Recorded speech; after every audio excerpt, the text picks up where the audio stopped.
దేవునికి స్తోత్రం. హల్లెలూయా. మన ప్రభువును ప్రియరక్షకుడైన యేసుక్రీస్తు శ్రేష్టమైన నామంలో నేటి ఆరాధనకు కూడి వచ్చిన మీ అందరికీ కూడా నా హృదయపూర్వకమైన వందనాలు తెలియజేస్తా ఉన్నాను. దేవుని మహాకృప కనికరాలను బట్టి దేవుడి రీతిగా సజీవుల సంఖ్యలో ఉంచి మరొక ప్రభు దినాన ఆయన సన్నిధిలో మనం ఉండటానికి ప్రభువు సహాయము చేశారు. హల్లెలూయా. ఒక మాటను చదువుకుందాం. ఇర్మియా గ్రంథము 3వ అధ్యాయము 22వ వచనము. ఇర్మియా గ్రంథము 3వ అధ్యాయము 22వ వచనము. భ్రష్టులైన బిడ్డలారా తిరిగి రండి, మీ అవిశ్వాసమును నేను బాగు చేసేదను. మీ అవిశ్వాసమును నేను బాగు చేసేదను. ప్రార్థన. మమ్ముల్ని మిక్కిలిగా ప్రేమించిన మా ప్రియ పరలోకపు తండ్రి, ఈ ఉదయాన మీ పాద సన్నిధిలో ఉండటానికి సహాయము చేశారు. ప్రతి అవసరతను తీర్చి ఈ రీతిగా మిమ్మల్ని స్తుతించటానికి, మీ నామాన్ని ఘనపరచటానికి మీరు ఇచ్చిన గొప్ప భాగ్యాన్ని బట్టి స్తోత్రాలు. సమీప దూర ప్రాంతాల నుంచి మా ప్రియులైన వారిని నడిపించారు. ఇంకనూ ఆరాధనలో పాల్గొనాలని ఎవరైతే మీ చిత్తంలో ఉన్నారో వారిని సకాలములో తోడుకొని రండి. మీరు ఏర్పాటు చేసిన ఈ లేఖనాన్ని బట్టి స్తుతిస్తూ ఉన్నాం. ఈ లేఖనాన్ని మా వినికిడిలో దీవించండి. ఇందులోని సత్యాలు గ్రహించులాగున మా హృదయాన్ని తెరవమని బతిమాలుకుంటూ ఉన్నాం. మీ అద్భుత ఆశ్చర్య కార్యాలు జరిగించండి అయ్యా. సమస్తాన్ని మీ స్వాధీనంలో ఉంచుకొనండి. మీకే మహిమలారోపిస్తూ యేసయ్య పరిశుద్ధ నామంలో అడిగి వేడుకుంటున్నాము తండ్రి. ఆమేన్.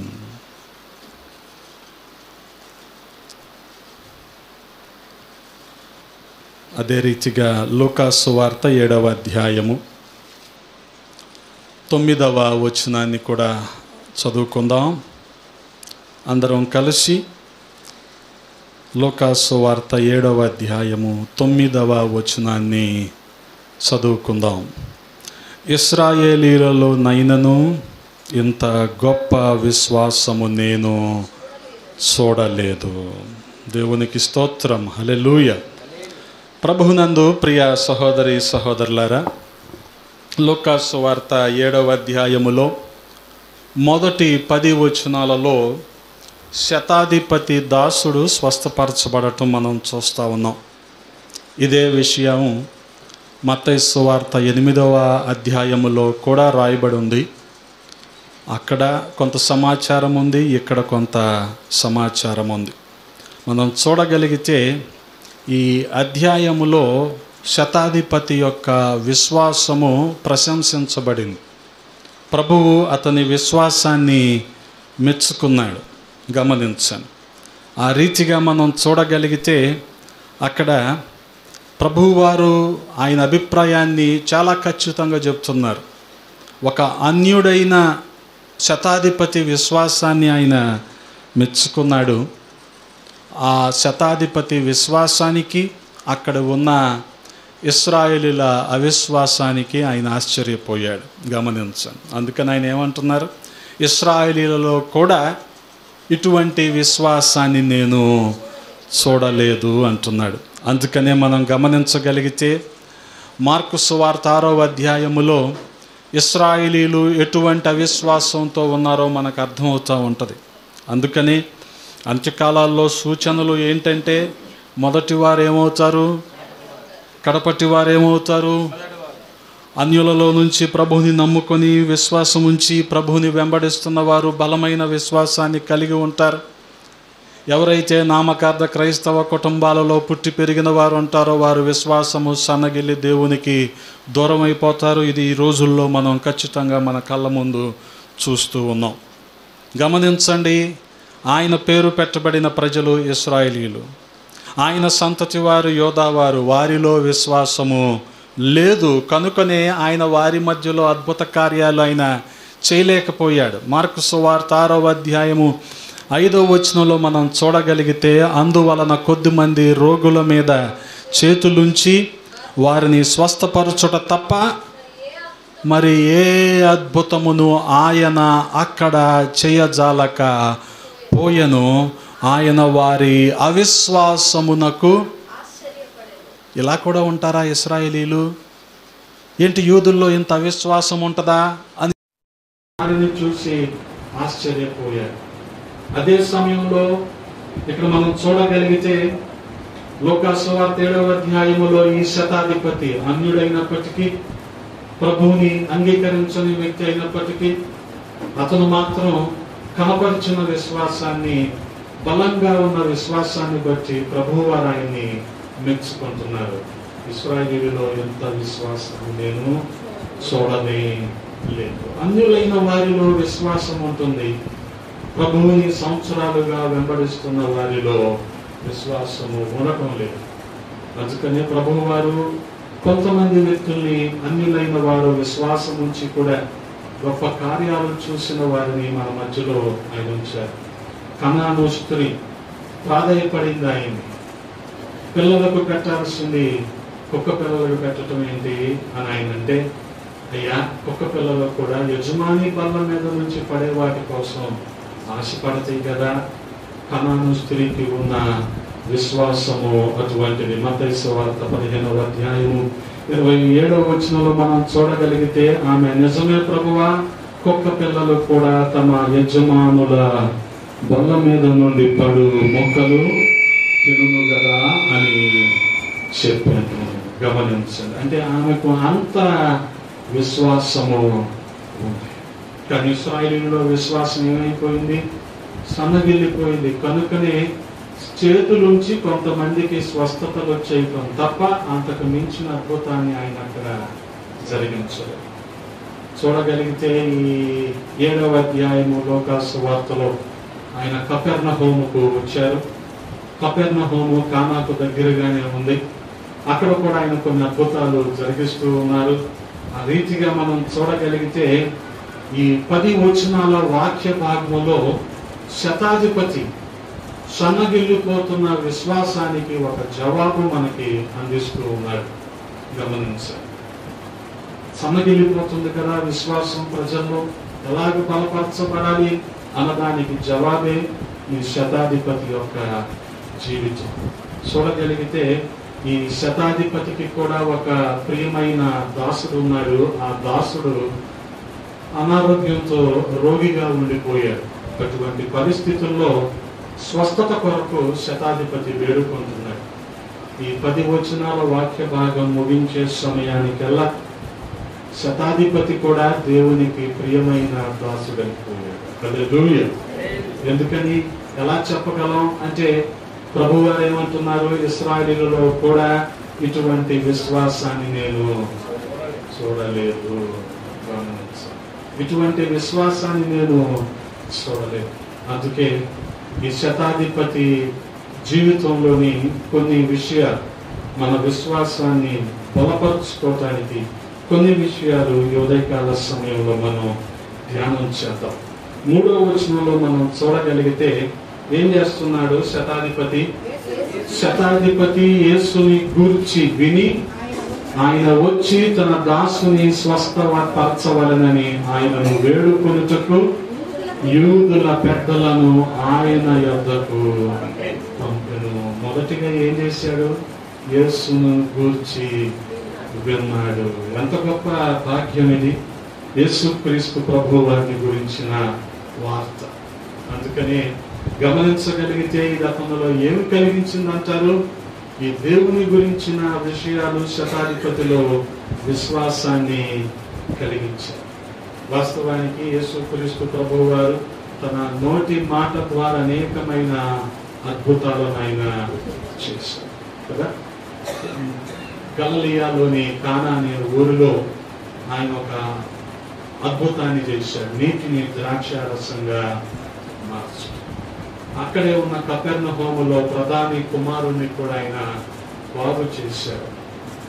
నీటిని ద్రాక్షారసంగా మార్చడం అనేది మొదట ఈ సూచక క్రియ అయితే, ఆయన చేసిన రెండవ సూచక క్రియ ఏంటంటే మరి ప్రధాని కుమారుని స్వస్థపరచడం. గమనించగలిగితే మరి యోహాను సువార్త 2వ అధ్యాయములో మొదటి సూచక్రియ ఉంటుంది. అలాగే యోహాను సువార్త 4వ అధ్యాయములో ఆయన చేసిన 2వ సూచక క్రియను మనం చూస్తా ఉన్నాం.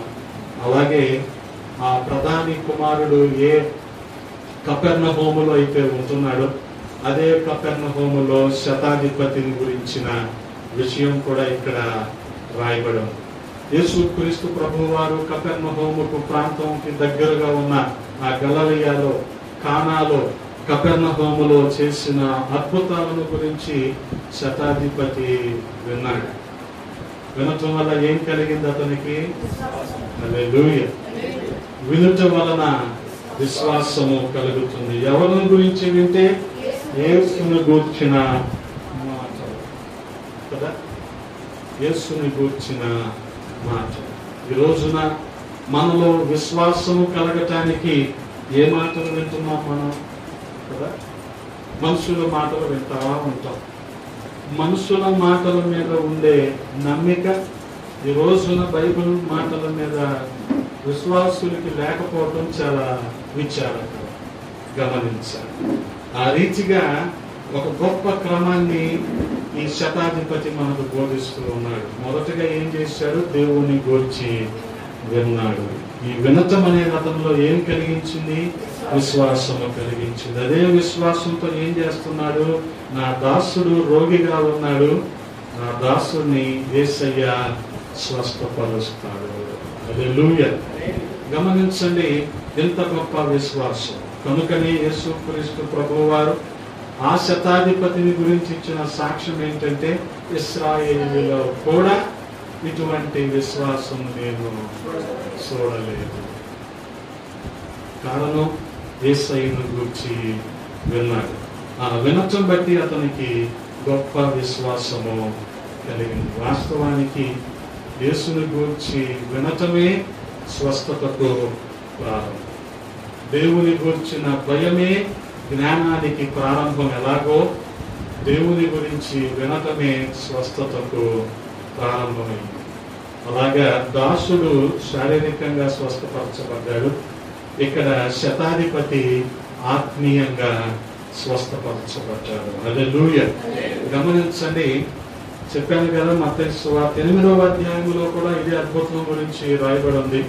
అక్కడ కొంత సమాచారం ఉంది. అదేంటంటే మత్తయి సువార్త 8వ అధ్యాయము 6వ వచనంలో మనం చూడగలిగితే, మరి ప్రభువా, నా దాసుడు పక్షవాయువుతో మిగుల బాధపడుచు ఇంటిలో పడి ఉన్నాడని చెప్పి ఆయనను వేడుకొనెను. గమనించండి, వాస్తవానికి మనిషి పుట్టుకతోనే పాపంలో ఉన్నవాడు కనుక అప్పటికే అతనికి స్వస్థత అనేది అవసరం. మనిషికి స్వస్థత ఎందుకు అవసరం అంటే దేవునితో తెగిపోయింది అతని సంబంధం, సహవాసం. కనుకనే మనిషికి స్వస్థత అనేది అవసరం. గమనించాలి. ఆ రీతిగా చూడగలిగితే ఇక్కడ తెగిపోయిన ఈ దేవునితో ఉన్న సహవాసాన్ని బట్టి మనిషికి ఆత్మీయమైన స్వస్థత అనేది అవసరం కదా. ఇక్కడ పక్షవాయువుతో ఈ వ్యక్తి ఈ రీతిగా బాధపడుతున్నాడు. పక్షవాతం ఉన్న వ్యక్తికి ఏం తెగిపోతుంది? వాస్తవానికి చేతులు ఏం తెగిపోవు, కానీ ఏం తెగిపోతుంది?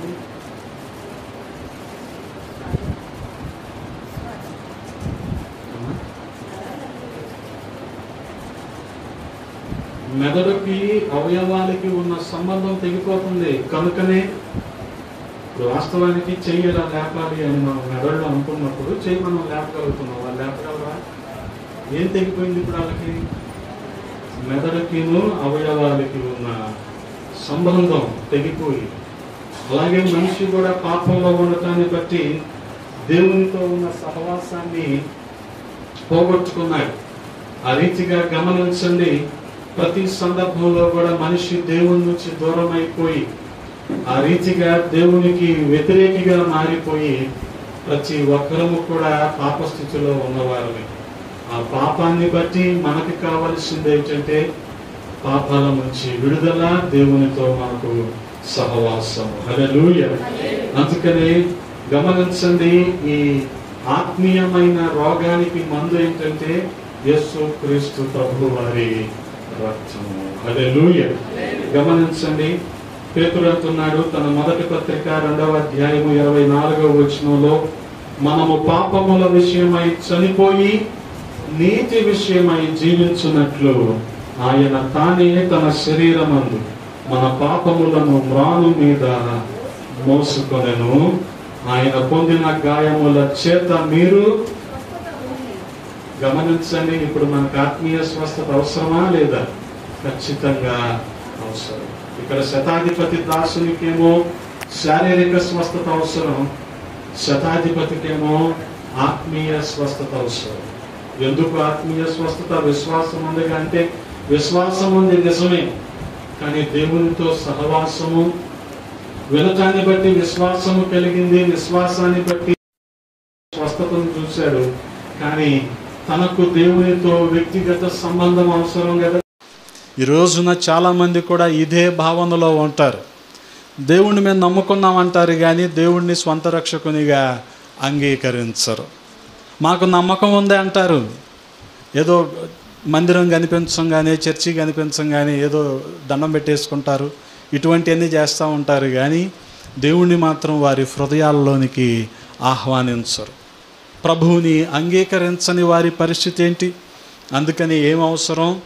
ఖచ్చితంగా ఆత్మీయ స్వస్థత అనేది అవసరం. గమనించండి, ప్రభువుని వెంబడిస్తున్నామని చెప్పుకుంటూ సంవత్సరాలు గడుస్తున్నా సరే దేవునితో సహవాసము లేదనుకోండి, ఖచ్చితంగా మనం ఏ మేలును కూడా అనుభవించలేము. ఏదో మాట మాత్రం అలా చెప్తూ ఉంటాం అంతే. అది ఇదే మాట ఇక బయట అన్య దేవతలు కనిపించినా, గుళ్ళు కనిపించినా చెప్తానే ఉంటారు. ఆఖరికి ఏమంటారు? అంతా ఒకటే అంటారు కదా. ఇటువంటి మోసంలో చాలామంది తమ సమయాన్ని గడిపేస్తూ ఉన్నారు చూడండి. కానీ శతాధిపతి ఆ రీతిగా లేడు. దేవుని గురించి విన్నాడు, దేవుణ్ణి బతిమలాడుకుంటున్నాడు, వేడుకుంటున్నాడు. దాసుడు స్వస్థత పొందాలి అని వేడుకుంటున్నాడు. అంత మాత్రమే కాదు, చూడగలిగితే 6వ వచనంలో ఒక మాట రాయబడి ఉంది. ఇదే లూకాసు సువార్త 7వ అధ్యాయము 6వ వచనము. కావున యేసు వారితో కూడా వెళ్ళెను. ఆ ఇంటి దగ్గరకు వచ్చినప్పుడు శతాధిపతి తన స్నేహితులను చూచి, మీరు ఆయన యొద్దకు వెళ్ళి, ప్రభువా శ్రమ పుచ్చుకొనవద్దు, నీవు నా ఇంటిలోనికి వచ్చుటకు నేను పాత్రుడను కాను అంటున్నాడు. వాస్తవానికి ప్రభువుని గురించి విన్నాడు, ప్రభువుని తన హృదయంలో ప్రతిష్ఠించుకున్నాడు. మత్తయి సువార్త 8:8 ఒకసారి మనం చూడగలిగితే అక్కడ రాయబడిన మాట ఏంటంటే, ఆ శతాధిపతి, ప్రభువా నీవు నా ఇంటిలోనికి వచ్చుటకు నేను పాత్రుడను కాను, కానీ నువ్వేం చేయాలి? నీవు మాట మాత్రము సెలవిమ్ము, అప్పుడు నా దాసుడు స్వస్థపరచబడును. నువ్వు రావటానికి నేను పాత్రుని కాను, కానీ ఒక మాట అయితే చెప్పు. అంటే విశ్వాసాన్ని మించి ప్రభువుని తన హృదయంలో ప్రతిష్ఠించుకున్నాడు ఈ శతాధిపతి. గమనించండి, అందుకే మనం చూడగలిగితే ఇక్కడ ఏమంటున్నాడు? ఇతను కూడా రోమా ప్రభుత్వం అధికారం కింద ఉన్నవాడే. యూదులు కూడా అప్పటి పరిస్థితుల్లో రోమా ప్రభుత్వం కింద ఉన్నవారు. అందుకే యేసుక్రీస్తు ప్రభువు వారిని చెరసాల్లో వేసింది కానీ, హింసలు పెట్టింది కానీ, సిలువ వేసింది కానీ ఎవరు? రోమా ప్రభుత్వం వారే. శతాధిపతి కూడా రోమా ప్రభుత్వం కింద ఉన్నవాడే.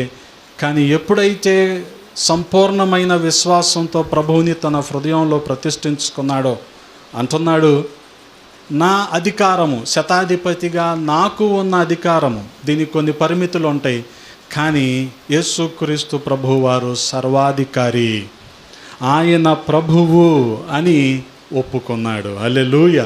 అందుకని ఏమంటున్నాడు? నువ్వు రావటానికి నా ఇల్లు కానీ నేను కానీ అంత యోగ్యమైనవి కాదు.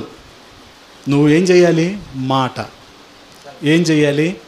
ఒక్క మాట చెప్పు, నా దాసుడు స్వస్థపరచబడతాడు కదా. ఆయనే రానవసరంలా, ఒక మాట చెప్పు కదా. గమనించండి, ఆ రీతిగా ప్రభువుని తన హృదయంలో ప్రతిష్ఠించుకున్నాడు. గమనించగలిగితే విశ్వాసం ఉంచాడు, ప్రభువుని తన హృదయంలో ప్రతిష్ఠించుకున్నాడు. అంత మాత్రమే కాదు 6వ వచనంలో, అలాగే మత్తయి 8:8లో ఏమంటున్నాడు? నేను పాత్రుడను కాను అంటున్నాడు. ఎంత గొప్ప మాట అది కదా. అతనికి అధికారం ఉన్నప్పటికీ ఏమంటున్నాడు?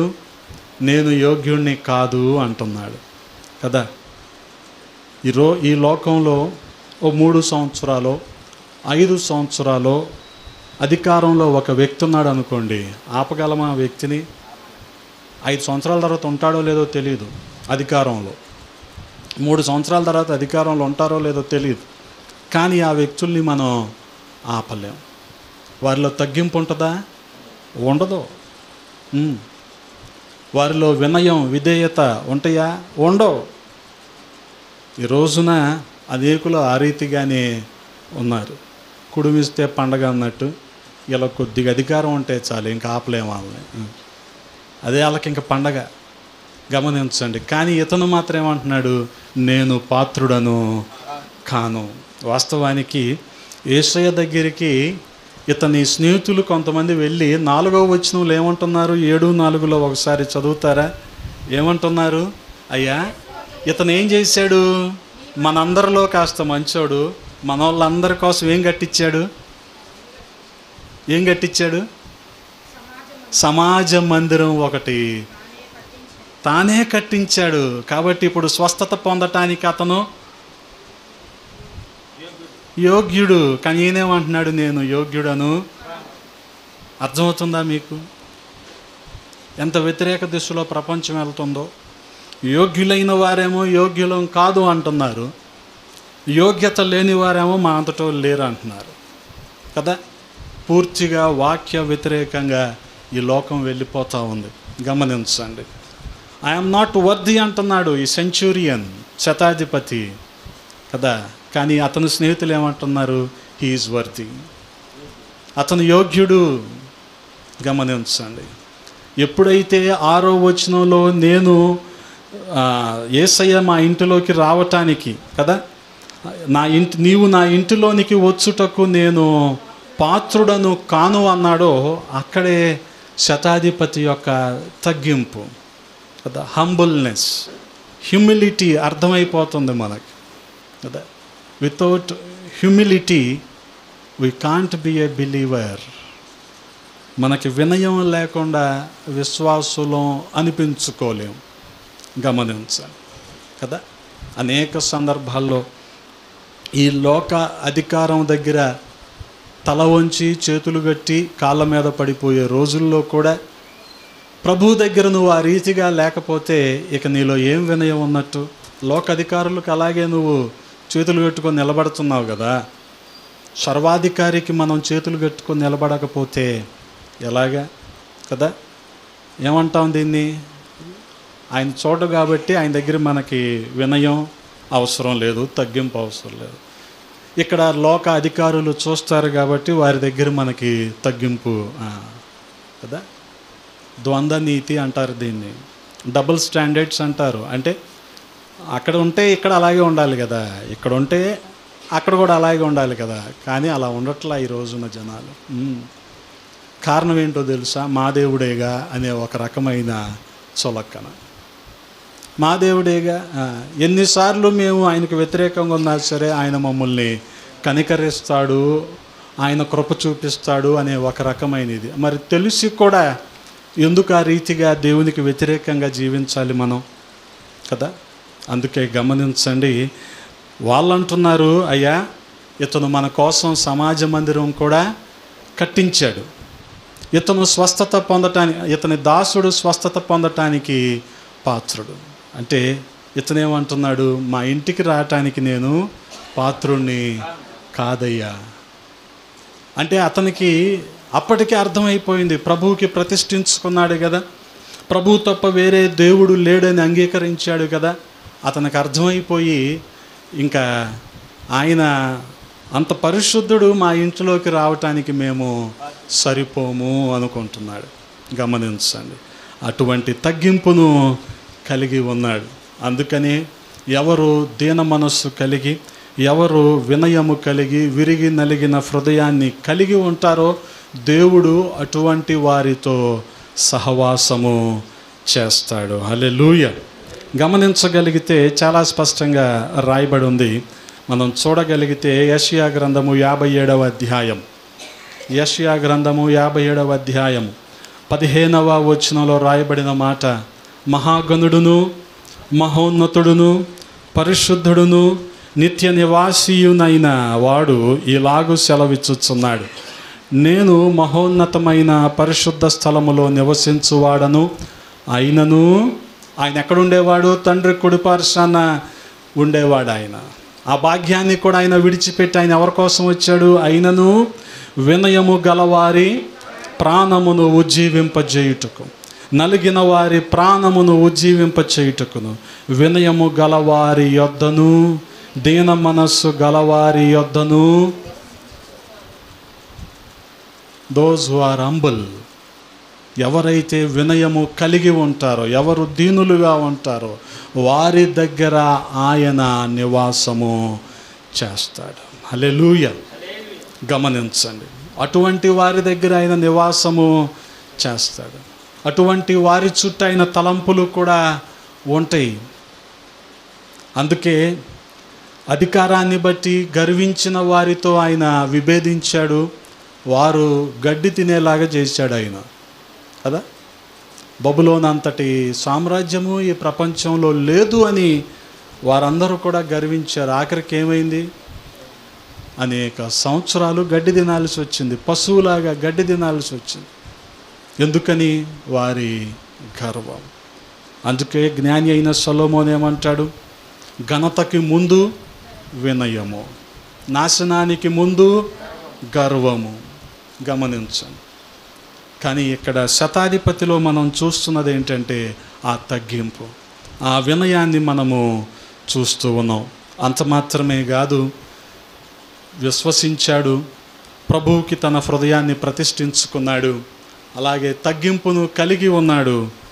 చూడగలిగితే మరొక విషయం 2వ వచనంలో మనం చదువుతూ ఉన్నాం కదా. 2వ వచనం 7వ అధ్యాయములోనే 2వ వచనంలో రాయబడి ఉంది, ఒక శతాధిపతికి ప్రియుడైన దాసుడు ఒకడు రోగి అయి చావ సిద్ధమై ఉండెను. శతాధిపతికి కాదు రోగం, ఎవరికి? శతాధిపతి యొక్క దాసునికి. ఇక్కడ యేసు మనస్సును మనం చూడొచ్చు శతాధిపతిలో కదా. ఆయన ఎవరు అవసరతలో ఉన్న ఆయన చెలించిపోయేవాడు. ఆయన ఎవరు అనారోగ్యంతో ఉన్నా ఆయన వారిని కనికరించి వారిని స్వస్థపరిచేవాడు. అందుకే ఇక్కడ శతాధిపతి నాకు కాదుగా, మా ఇంట్లో ఒక దాసుడికి, అంతేగా అనుకోలేదు. తన దాసుడి గురించి కూడా దేవుణ్ణి వేడుకుంటూ ఉన్నాడు. గమనించండి. వాస్తవానికి అతనికి గొప్ప అధికారమే ఉంది, రోమా ప్రభుత్వంలో ఉంటున్నాడు. అంత మాత్రమే కాదు, యూదులందరూ అతన్ని గొప్పగానే భావిస్తూ ఉన్నారు, ఒక పెద్దగా భావిస్తున్నారు. కారణం ఏంటంటే అతను ఏం కట్టాడు? వారి కోసం ఒక సమాజ మందిరమే కట్టాడు. యూదులు సమాజ మందిరంలో కూడుకునే క్రమాన్ని కలిగి ఉన్నారు. దాని ప్రకారం వారి కోసం ఆయన చాలా త్యాగం చేసినట్టే అర్థం, చాలా త్యాగం చేసినట్టే అర్థం. గమనించండి. అటువంటి శతాధిపతి దేవుని మనస్సును కలిగి ఉన్నాడు. వాస్తవానికి ఆ దాసుడు స్వస్థపరచబడాలని చెప్పి ఎంతగానో ఎదురు చూస్తున్నాడు, పరితపిస్తున్నాడు, నా దాసుడికి ఇలాగ అయిపోయిందే అని.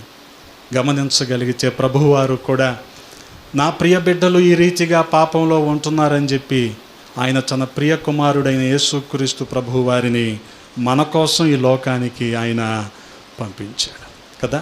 మనం కూడా పాప రోగంలో ఉండిపోయామని యేసుక్రీస్తు ప్రభువారు మన కోసం ఆయన ఈ భూలోకానికి వచ్చారు. 33.5 ఏళ్ళు ఆయన ఈ భూమి మీద జీవించి 3.5 సంవత్సరాలు ఆయన పరిచర్య చేసి 3.5 సంవత్సరాల్లో ఎన్ని ఓపెన్ ఎయిర్ మీటింగులు? అన్నీ ఒక 10 లోపే ఇండోర్, మిగతా అన్నీ అవుట్డోరే కదా. కానీ అపవాది ఏం చేశాడు? మనల్ని కమ్యూనిటీ హాల్కి, కన్వెన్షన్ హాల్కి, ఆడిటోరియంలకి పరిమితం చేశాడు కదా. బాబు నువ్వు సౌండ్ మాత్రం పెట్టకయ్యా. నేనంట దేనమ్మ గారి ఇంటి దగ్గర నుంచి ఆ బల్లకట్టు వరకు ప్రతి ఒక్కరిని పిలిచి భోజనం పెట్టాలంట. పెట్టలేదుగా. ఇప్పుడు ఈ సౌండ్ని పట్టుకుంటారు, భోజనాన్ని పట్టుకోరు. కాబట్టి నువ్వు నన్ను ఇరికించొద్దు. ఇప్పుడే చెప్తున్నా, సౌండ్ మాత్రం నార్మల్గా పెట్టు. వీళ్ళకి కావాల్సింది ఏంటంటే దినం భోజనం. ఆత్మలు అవసరం లేదు, పరిచర్య అవసరం లేదు కదా. అది సౌండ్ పెడుతున్నారు అంటారు. అందులోనూ ఆయన వచ్చి ఇటు తిప్పి ఇటు తిప్పి ఏదో సౌండ్ కొద్దిగా ఎక్కువే పెట్టి వెళ్ళాడు. కాబట్టి నువ్వు నార్మల్గా పెట్టయ్యా, నన్ను ఇరికించకు నువ్వు. ఆఖరి నీదేముంది, నువ్వు వెళ్ళిపోతావు, నీ టైంకి నీ పార్టీకి నువ్వు వెళ్ళిపోతావు. మేమే కదా ఇక్కడ ఉండేది. అది ఏం చేశాడు అప్పవాది, వీటికి పరిమితం చేశాడు. అందుకనే కొన్ని చోట్ల మందిరాలు ఉన్నా సరే సౌండ్ ప్రూఫ్ చేయమని మున్సిపల్ కార్పొరేషన్ వారు ఆర్డర్స్ ఇస్తున్నారు. లేకపోతే వాళ్ళకి పర్మిషన్ ఇవ్వట్లా. అంటే గోడకి ముందు ఇంకో చెక్క కొట్టి దాని మధ్యలో ఫోమ్ ఫిల్ చేసి, అంటే సౌండ్ బయటికి వెళ్ళకుండా అంత చేసినప్పుడు ఖచ్చితంగా హాల్ ఏమై ఉండాలి, ఏసీ అయి ఉండాలి. మళ్ళీ జనం సొమ్మే కదా అంతా. కానీ ఆయన అలా పరిచర్య చేయలే. ఆయన రోజులు వేరండి, మా రోజులు వేరంటే ఇప్పుడు ఆయన చెప్పినట్టు చేయటమే కదా మన పని. ఆయన ఏం బోధించాడో వాటిని మనం చేయటమే కదా. మనం లిబర్టీ తీసుకొని మన స్వేచ్ఛానుసారం మనం వెళ్ళిపోయి మనకు అవసరమైనవి, మనకి అనువైనవి, మనకు వీలైనవి మాత్రమే చేసాము అనుకుంటే ఎలాగా కదా. ఇప్పుడు ఉదాహరణకి మనకి భారీ బహిరంగ సభల వలన ఆత్మలు అంత ఇదిగా రక్షించబట్టలేదు. వ్యక్తిగత సువార్త వీటి వలన ఆత్మల రక్షణ ఎక్కువ ఉంది అనుకున్నాం అనుకోండి, నడుచుకుంటూ వెళ్ళిపోవటమే. అంతేగాని ఏంటి ఎప్పుడో చేశారు ఇప్పుడు ఎలా కాదు, ఇప్పుడు సోషల్ మీడియా వాడుకోవాలంటే వేరేలాగా ఉంటుంది. మనకు సోషల్ మీడియా ఏమీ లేదు, ఉండదు కూడా. ఇంతకీ నీకు భయంకరమైన నిజం చెప్పనా, ఇన్స్టాగ్రామ్ అకౌంట్ లేదు, ఉండదు కూడా. ఫేస్బుక్ అకౌంట్ లేదు, ఉండదు కూడా. ఉన్న ఒక్క ఫేస్బుక్ హోరేబు పరిచర్యలకు ఉంటుంది, హోరేబు స్వరం పేరుతో. మనకు అవసరం లేదు ఇవన్నీ కదా. అది వ్యక్తిగతంగా ఎక్కువ మందిని మనం చేరుకోగలుగుతున్నాం. అది ఎప్పుడో పిచ్చి రోజుల్లో సైకిల్ తొక్కుంటూ వెళ్ళేవాళ్ళు అంటే, కొండూరు వెళ్ళాక నేను చేసిన పని అదే, సైకిల్ తొక్కొని వెళ్ళటమే తండాల్లోకి. దానివల్ల ఎక్కువ మందిని రీచ్ అవ్వగలిగాం. అది కదా ముఖ్యం. అంతేగాని పలానా క్రెఫెలో డాలరో అరాల్ రాబర్ట్సో ఫ్లైట్ వాడుతున్నారంటే వాళ్ళని చూసి పులిని చూసి నక్క వాతలు పెట్టుకుంటే ఏం ఉపయోగం ఉండదు. వాళ్ళు వాడతారు అక్కడ, వాళ్ళని చూసి మనం ఇదైపోకూడదు కదా. ఈ రోజున ఈ సోకాల్డ్ కరిజ్మాటిక్ బోధకులందరూ అలాగే ఒక చెడ్డ తరాన్ని తయారు చేసి బయటికి పంపిస్తున్నారు. ఆత్మల భారం లేకుండా, పరిచర్య పట్ల గౌరవం లేని వారిని, గుర్తింపు కోసమే పాకులాడే వాళ్ళని, నీ అంత తోడు లేడు, అసలు నువ్వు హెవెన్లీ డిపార్ట్మెంట్ తెలుసా, నువ్వు లోకల్ డిపార్ట్మెంట్ కాదు అనే పాటిగా లేడు పొంగిపోతాడు. విషయం ఏముండదు అక్కడ. అది సువార్త చెప్పిన అనుభవం ఉండదు, రోడ్ల మీద నిలబడి బైబిల్ ఇచ్చిన అనుభవం ఉండదు. కానీ వీళ్ళకేం కావాలంటే గుర్తింపు కావాలి. నువ్వు మాత్రం సౌండ్ పెట్టద్దు, అక్కడికి రా నువ్వు. అంతేగాని అసలు ప్రభువారు చేసిన పరిచర్య అటువంటిది. ఆ రీతిగా ఆయన 3.5 సంవత్సరాల పరిచర్య, అనేకులకు స్వస్థతలు, సూచక క్రియలు, అద్భుతాలు ఇవన్నీ చేసి ఆయన రోగి, పాప రోగి అయిన నీ కోసం నా కోసం ఆయన ఏం చేశాడు, కలువరిలో సిలువ మీద ఆయన మరణించాడు. గమనించండి, ఏదెను తోటలో తెగిపోయిన ఆ దేవుని సహవాసాన్ని కలువరి సిలువ త్యాగము ద్వారా ఆయన తిరిగి ఐక్యపరిచాడు. హల్లెలూయా. ఆ రీతిగానే ఒకవేళ ఈ రోగి అయిన దాసుడు కూడా చెప్పానుగా, మెదడుకిను అవయవాలకి ఏ సంబంధం లేకుండా ఉండిపోయాడు, సంబంధం తెగిపోయింది. కాబట్టి కాళ్ళు చేతులు ఏమైపోయి ఉండాలి, ఇప్పుడు చచ్చుబడిపోయి ఉండాలి. అటువంటి వాని కోసం ఎవరిని బతిమలాడుకుంటున్నాడు, ప్రభువుని బతిమలాడుకుంటున్నాడు. ఇక్కడ ఇంకో మాట అనుకుందాం మనం, బహుశా ప్రియమైన దాసుడు అంటున్నాడు కదా, ఈ ప్రియమైన దాసుని కోసం వైద్యుల్ని కూడా ఒకవేళ సంప్రదించాడేమో. ఇది ఎవరి మనస్సు? దేవుని మనస్సు. హల్లెలూయా. ఎక్కడ చూస్తాం దేవుని మనస్సు? మంచి సమరయుడిలో చూస్తాం. అంతకుముందు వచ్చిన లేవీడిలో కానీ యాజకుడిలో కానీ మనం చూడం. వాళ్ళు ఎందుకనంటే పడిపోయిన వాడిని చూశారు, వెళ్ళిపోయారు. కానీ సమరయుడు అలా చేయలే. ఏం చేశాడు?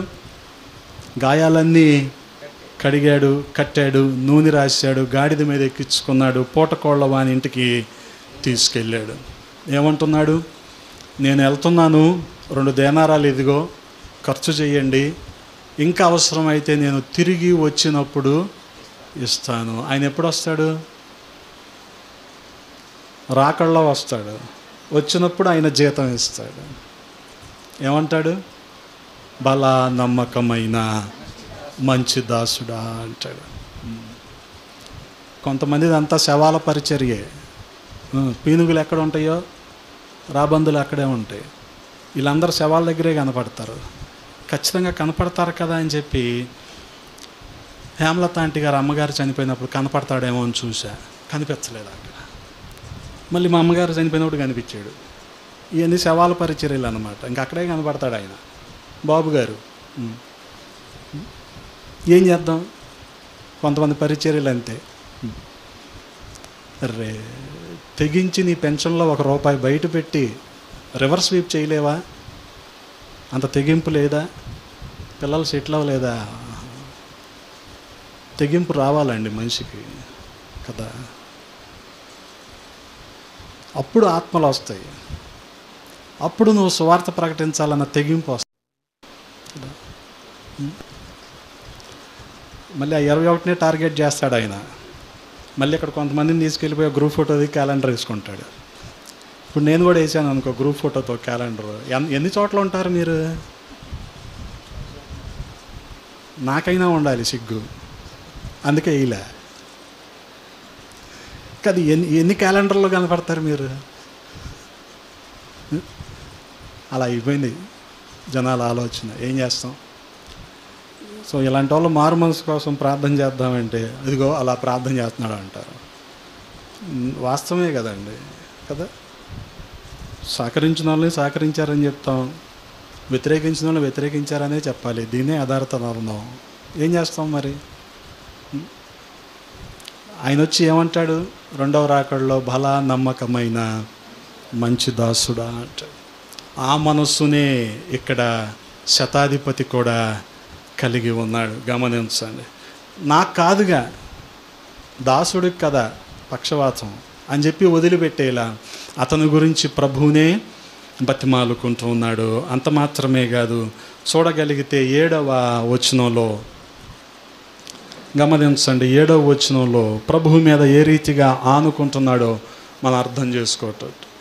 అందుచేత నీ యొద్దకు వచ్చుటకు పాత్రుడనని నేను ఎంచుకొనలేదు, అయితే మాట మాత్రము సెలవిమ్ము, అప్పుడు నా దాసుడు స్వస్థపరచబడును.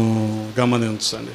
అటువంటి విశ్వాసం, ప్రభువుని ప్రతిష్ఠించుకున్న విధానం, ఆ రీతిగా తగ్గింపు, ప్రభువు మనస్సు కలిగిన ఈ శతాధిపతి ప్రభువు మీద ఏ రీతిగా ఆధారపడుతున్నాడో గమనించండి. మాట మాత్రము,